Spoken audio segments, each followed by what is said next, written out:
Melody Road, ladies and gentlemen. It actually sounded like it made more sense this way than it did the other way. The other way it sounded like you were playing a record in reverse to summon Satan.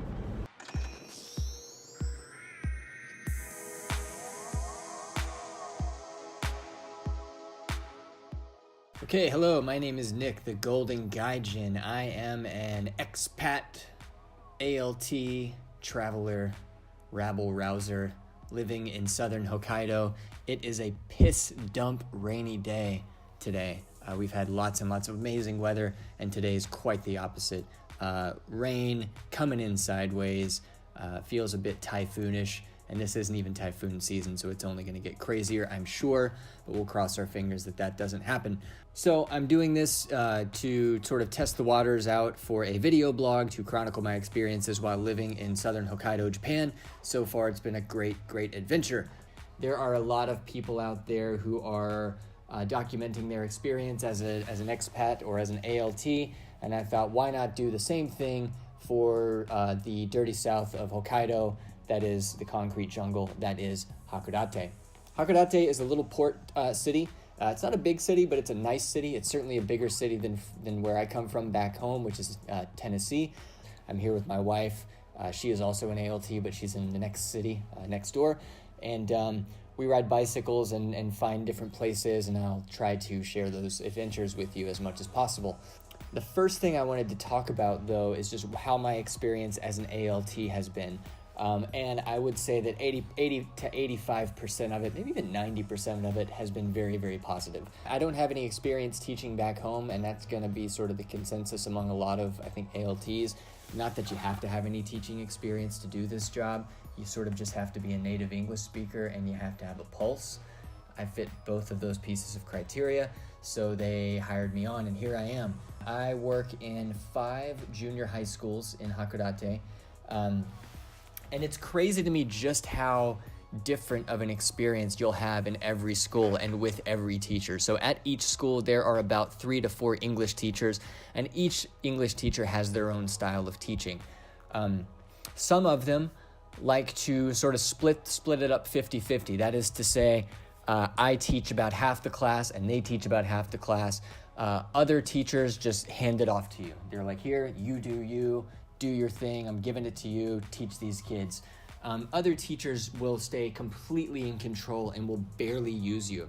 So I can't say that there's a whole lot of consistency from school to school. I would say there's about one of each teacher at every single school I teach at. By and large, it hasn't been a terrible experience. The way that it works is that several days prior, ideally several days prior, I get what is essentially a lesson plan. And on that lesson plan, it tells me what the teacher's going to try to teach in that lesson or what they want the kids to take home from it. And that corresponds to pages in a textbook. And then my employer, who is a contracting dispatch company, you could probably guess which one of the big 2 or 3 it's going to be. But they send me a lesson plan curated by the teacher, and then they have some pre-prepared lessons and activities, or suggested activities. Now, if I'm being completely honest, a lot of the lesson plans that come from my job assume quite a bit of the students and probably a bit more than they're actually capable of. I hate to say it, but that's the truth. The way that they're handling the English language instruction in Japan is a bit lackluster, and it leaves a bit to be desired. I don't think the kids retain a whole lot of it, but at the same time, we're coming up on 2020, and with the Olympics is also an overhaul of the Japanese English language and education system. So I'm very interested and curious to see what that entails and how things are going to change. So basically, I go in there the night before, ideally a couple nights before, I prepare activities or lessons, and a lot of it is in a single lesson. The students have some new vocabulary that they learn that's relevant to a reading section that we do after that. And in that reading section, there's target language or a target grammar point that is supposed to be the take home. And then for the rest of the lesson, we really kind of focus on that target grammar point. It might be past tense or past simple. It might be past progressive. It might be passive voice. It can be a lot of different things depending on the year. So usually in about 80% of my classes, the way it works is the teacher teaches a good chunk of the class, and then they save time for me to do a 10 to 15 minute activity. And that's kind of the fun part for the students. And so they want to make the learning part where they're actually burning it into their brains. Fun and engaging, and so I get to think of a game for us to play that involves that target language, and then we get to see how it turns out. Sometimes it's a rousing success, other times it kind of falls flat, and you're not really going to know whether it's going to be one or the other until you get in there and do the activity or see how they're absorbing the lesson. Some teachers, I think, are more effective at teaching the language than others as well. That's to be expected even in American schools, so there's not really any surprises there.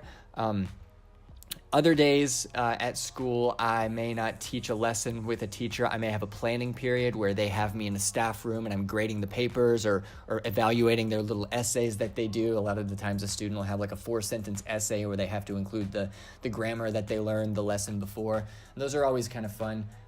Students love stamps. So if they get a flawless victory on a little essay that they wrote, give them a big, very good stamp, and they get really jazzed and excited about that. But yeah, by and large, it has been a relatively positive experience with a few hiccups here and there. On occasion, and if it's been a very rare occasion, I will get a lesson plan the night before that may have some information or some requests for a lesson. And then when you get into the classroom, something was wrong on the lesson plan and they're not doing what they requested at all. And if you're really, really lucky, you get one of those teachers who leaves the entire thing to you, and then you're left to basically figure it out and deal with it. As you can imagine, that can be a little stressful. You have 50 minutes in a junior high class to teach, and when you have absolutely nothing to work with, that can, as you can imagine, the blood goes to my ears. I'll say that. The blood goes to my ears on those particular types of days. And it hasn't been many. It's been very few and far between. School lunch is pretty decent in Japan. Far and away better than American school lunches, far less processed. It's always cooked the morning of. Very seldom is it anything that comes out of a can or anything that comes out of a frozen wrapper or anything like that. Before I even get to school, you can see the lunch ladies beginning to cook early in the morning. And so those ladies probably do some of the hardest work in the school, if I had to imagine. So if you ever walk past the kitchen and you make eye contact with the lunch ladies, give them a little bow, wave, be friendly to them. Otsukare-sama desu, which is kind of how teachers say good job to each other. I will think of some other interesting things to talk about, and if there's anything you want to know about as far as Japan goes, as far as being an ALT goes, as far as Japanese school, Japanese people, Japanese food, anything like that, definitely let me know. There's a comment section somewhere down there, and you're welcome to leave feedback, questions, love, hate, who cares, put it down there. And we will see where this goes next time. Until then, I will catch you on the flip side. See you later.